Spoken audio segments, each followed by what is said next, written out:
Kilalanin natin ang isang Filipina fashion designer na gumawa ng kanyang pangalan sa Amerika. Kasama natin ngayong umaga si Ma'am Neliza Coanil.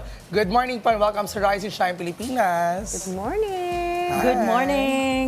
Okay, ma'am, paano nyo na-discover ang inyong passion sa paggawa ng mga kasuotan?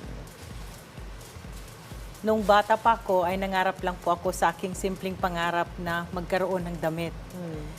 Yung pangarap na yon na dinala ko hanggang nandito na ako ngayon. So, kibaling, sa pangarap, hanggang nagkaroon ako ng pamilya, doon ko nalalaman na ang aking pangarap na buo nagsimula sa aking pamilya. Ang galing, no? Bata pa lang, alam na niya kung anong gusto niya maging goal mula doon sa pagkagusto na magkaroon ng damit. Pero paano niyo naman po naisipang gawing negosyo at i-pursue as passion into itong designing? Nag-start lang po yan na gumagawa ako ng damit sa aking mga anak kasi bilang nanay, kailangan magiging wais, matalino tayo sa pag-budget ng ating expensive bilang may pamilya. Okay. So naisipan kong gumawa ng aking mga disenyo sa aking mga anak. So yun po nag-start.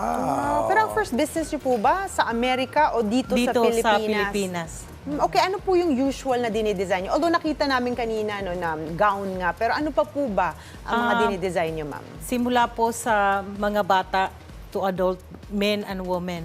So may casual wear? Yeah, yes, formal? casual, formal, tsaka any kind Wow, of design. ang galing. Tsaka nabalitaan din namin na ilan sa inyong mga ginagawang damit ay in line doon sa tinatawag nating women empowerment. So how do you do this? I want to be helping a lot of women na magiging maganda sila sa hindi lang sa pang-anyo, sa asawa nila, porque kay may asawa na sila, napababayaan na. Lahat halos karamihan sa ating mga kababayan na minsan parang nawala na tayo ng gana dahil tayo ay may anak na, wala ng priority para sa ating sarili, no? So, wag po natin hayaan na mangyari yun. Kailangan po, you look beautiful po talaga all the time.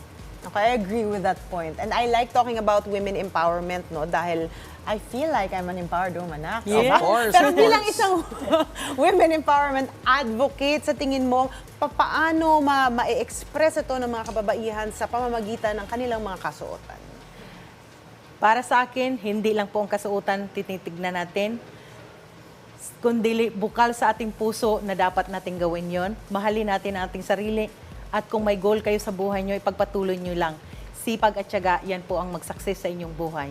Uy, in fairness we've seen here on the video na talagang lumabas na yung mga ginawa mong damit sa isang US fashion show. Kwentuhan mo kami, kamusta yung pangyayari dito? Yes, ang mga pangyayari po, grabe pong impact nung nag-New York ako. Kasi I was discovered in New York dahil sa gawa po ko talaga na napaka-talented. Yung tinatawag nila napaka-talented ko po talaga dahil nagsimula din talaga ako sa aking mga anak at ang mga disenyo hindi ka gumastos ng napakalakihan pero napagawa ko ng pinakabongga talaga. Ang galing, nasa New York, Ang galing nga. diba? And considering tinanong ko siya kanina magkano yung price range sa kanyang mga damit, more or less presyo Pilipinas din eh. Pero nasa New York, no? Yes po. Okay, may mga boutique ba kayo dito sa bansa or lahat sa US?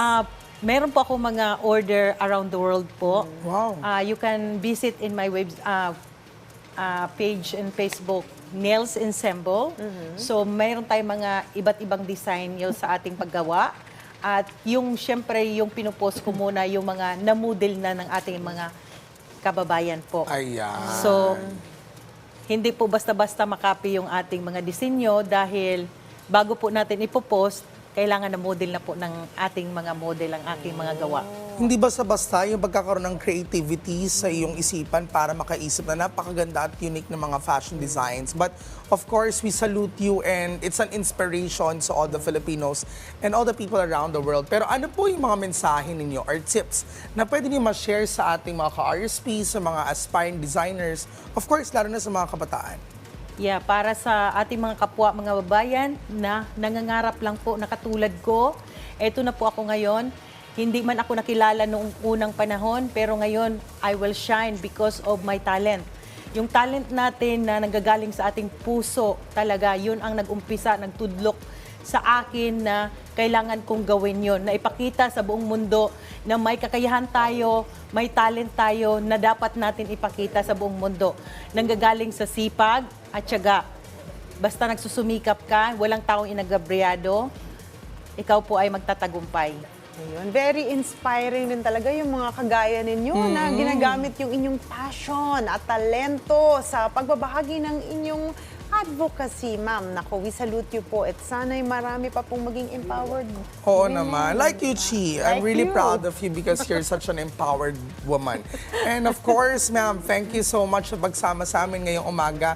Ma'am Neliza, and of course, more power sa inyo. Thank you. Thank you po.